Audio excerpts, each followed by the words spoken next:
Et vidéo backstage, commentary, comme on les aime. Je vais vous montrer un peu les coulisses d'un shooting que j'ai pu faire en garage chez Luxury Car Consulting. Assez spécial, puisqu'en fait on était plusieurs photographes sur les lieux et au cours des semaines à venir. Et ils ont voulu faire venir pas mal de photographes pour savoir derrière avec qui ils voulaient bosser. Donc je vous spoil pas la suite. En tout cas, je vous montre comment ça s'est passé, les photos que j'ai pu prendre, les vidéos que j'ai pu prendre. On y est allé en complète impro, on savait pas ce qu'allait se passer sur place, qu'ils allaient vouloir qu'on fasse. Donc on s'est adapté aux besoins. Mais dans tous les cas, c'était une chouette opportunité parce que comme je vous disais, peut-être que ça pouvait déboucher sur un contrat derrière. Et puis dans tous les cas, ça faisait toujours une expérience et du contenu en plus à montrer et afficher sur mon site internet, etc. pour les prochains shoots. Donc voilà, j'arrête de parler plus longtemps et c'est parti pour le shoot.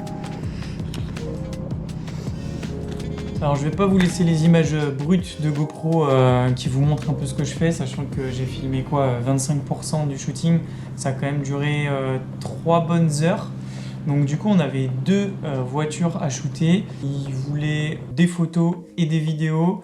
Les vidéos plutôt en format paysage et les photos les deux.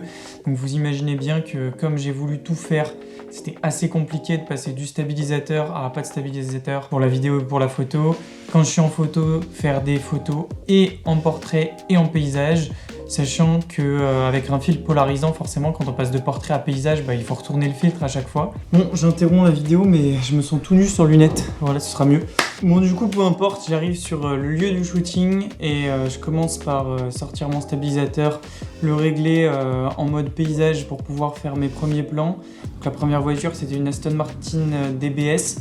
Deuxième voiture par la suite qui sera ajoutée, ce sera une Maserati MC20, une voiture que j'adore d'ailleurs, tellement belle. Bref, du coup, je fais quelques plans, donc mon but c'est de faire des plans au 24 mm et au 50 mm.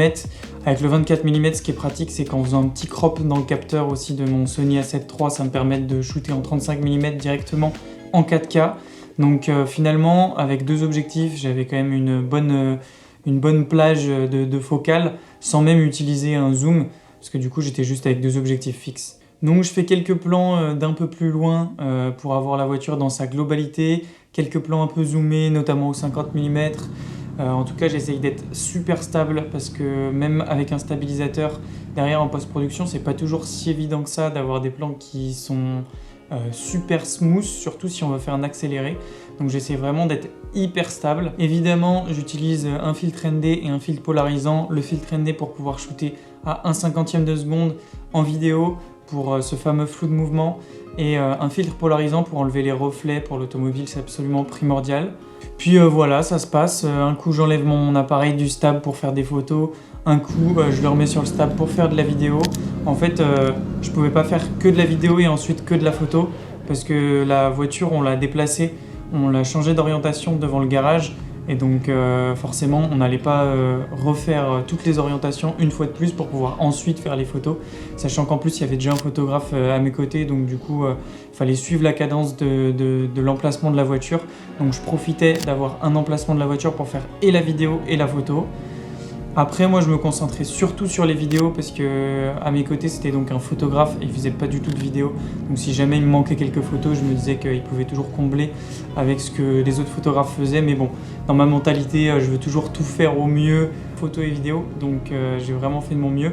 Mais c'est sûr que dans ma tête, c'était très brouillon sur le coup parce que j'ai voulu faire trop de choses et du coup, je me perdais vraiment dans ma créativité et je le faisais plus par instinct et par habitude qu'en réfléchissant à réellement faire un bon scénario et avoir des bons angles de vue. Donc voilà, après au niveau des détails de prise de vue, je shootais pas tout le temps en 2.8, des fois c'est bien aussi de shooter en 5.6 pour avoir vraiment du détail sur toute la voiture. Donc le maximum de flou d'arrière-plan c'est vrai en portrait mais pas forcément en automobile, donc je varie un peu les plans. Et puis comme ça, petit à petit, je commençais à avoir pas mal de plans vidéo, pas mal de photos. Et je crois qu'on a passé à peu près 2 heures presque sur la DBS. Donc comme je vous disais, en fait, ce qui était vraiment long, c'était de tourner à chaque fois le filtre polarisant dès que je passais de portrait à vertical pour les photos, d'enlever mon boîtier du stabilisateur, le remettre sur le stabilisateur, enlever les petites poussières quand je changeais d'objectif sur le capteur. Enfin bref, c'était plein de petits détails qui faisait que finalement ça prenait un peu de temps. En plus, faut pas oublier de shooter l'intérieur aussi, c'est hyper important, que ce soit photo ou vidéo, c'est pareil. Du coup, j'ai essayé dans les deux cas de shooter l'intérieur. Ce qui fait que finalement, ce genre de choses qui pouvaient me prendre 1 heure m'a pris 2 heures et vraiment j'étais 2 heures à fond, vraiment à fond. Du coup, après, on est passé à la deuxième voiture, donc la Maserati MC20. Comme je le disais, vraiment, c'est une voiture que j'adore, je la trouve tellement magnifique. Du coup, j'ai pris mon pied vraiment à la shooter, même si ça faisait déjà 2 heures qu'on faisait du shooting, j'étais vraiment trop content de la shooter. En plus, elle était en version Spider, donc dans la vidéo, c'était intéressant de pouvoir la mettre en mode décapotable et tout. Et pour la photo, c'est aussi pratique pour les photos d'intérieur, de la décapoter et du coup d'avoir la lumière de l'extérieur et en plus des nouveaux angles de vue pour pouvoir shooter l'intérieur. Donc voilà. J'ai aussi shooté un peu avec un 85 mm, donc 85 mm de chez Sigma, couvrant 1.4. Alors le 1.4, je l'utilise jamais pour l'automobile parce que vraiment ça fait trop de flou. Mais la compression, elle peut être intéressante. Donc je vous mets quelques photos que j'ai prises avec le 85 mm aussi. Je l'ai pris parce qu'il a un piqué de fou. Vraiment, c'est mon meilleur objectif en termes de qualité. En revanche, 85 mm, faut avoir du recul. J'étais peut-être à 20 mètres de la voiture. Je savais pas avant le tournage que ça allait être possible. C'était possible, donc tant mieux. Donc je m'en suis servi pour faire quelques photos. Mais voilà, le principal, quasiment toutes les photos, je les ai fait au 50 mm. Quasiment toutes les vidéos, je les ai fait au 24 mm. Et des fois, je croppais dans l'image, donc j'étais à 35 mm. Et puis voilà, ça vous donne un ordre d'idée des plages focales que j'utilise, mais c'est sûr que quand on rajoute une stabilisation en post-production, vaut mieux pas être trop zoomé d'emblée dans notre vidéo, parce que sinon après c'est compliqué. C'est pour ça que le 24 mm est vraiment top pour la vidéo. Bon super, c'est à la fin de la vidéo que je remarque que mes lunettes elles font un reflet, donc je vais me remettre tout nu, sans lunettes, tant pis. Ça devait être chiant pour vous de voir toujours ce reflet sur ma lunette. Bref, du coup, on finit tôt ou tard par arriver à la fin de ce shooting. Qu'est-ce que je peux vous donner comme petits conseils, comme petites anecdotes en plus pour cette vidéo? Pas grand chose de plus, à part que même si on a laissé les voitures devant le garage, c'était vraiment super cool de les shooter, d'avoir des voitures de prestige comme ça, que ce soit l'intérieur ou l'extérieur. C'est vraiment, moi je prends mon pied à shooter des voitures comme ça, que ce soit de la photo ou de la vidéo, encore plus derrière à l'editing en post-production.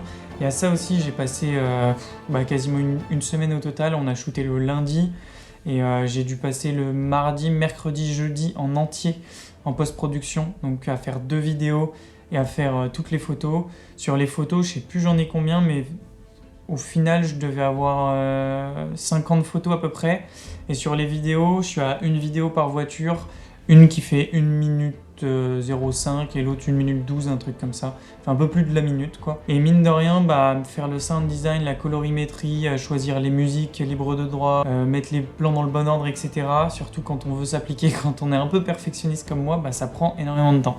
Donc voilà, sur 3 heures de shoot, j'ai eu à peu près 3 jours derrière de traitement, ce qui est beaucoup, mais quand on veut faire les choses bien, c'est nécessaire.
Donc voilà, j'espère que cette vidéo, encore petit backstage d'un shooting automobile vous aura plu. N'hésitez pas à me dire dans les commentaires ce que vous voulez voir comme prochaine vidéo. Vous pouvez voir aussi en description tous les liens qui sont affiliés, donc ça me soutient si jamais vous voulez voir le matériel que j'utilise et acheter le même. Puis je mets aussi mes presets si ça vous intéresse pour vos photos d'utiliser mes presets. Ce qui est intéressant, c'est que vous allez pouvoir les placer par calque et choisir un par un la colorimétrie que vous voulez, la lumière, la texture, l'ambiance, plein de choses comme ça. Et c'est pas juste des filtres qu'on applique et hop, il y a le résultat en un clic. Là, il y a le résultat en plusieurs clics, mais au moins, ce qui est intéressant, c'est que vous pouvez personnaliser tout ça et l'adapter à vos photos. Bref, trêve de bavardage, un petit like, un petit commentaire, c'est tout con, hein, mais ça fait plaisir à l'algorithme et donc ça peut m'aider sur cette nouvelle chaîne YouTube à prendre un peu d'ampleur et du coup me motiver à continuer ce genre de vidéos. Et voilà, je vous dis, j'arrive pas à vous quitter en fait, hein, mais je vous dis à la prochaine pour une nouvelle vidéo. J'espère que celle-ci vous aura plu. Tchuss!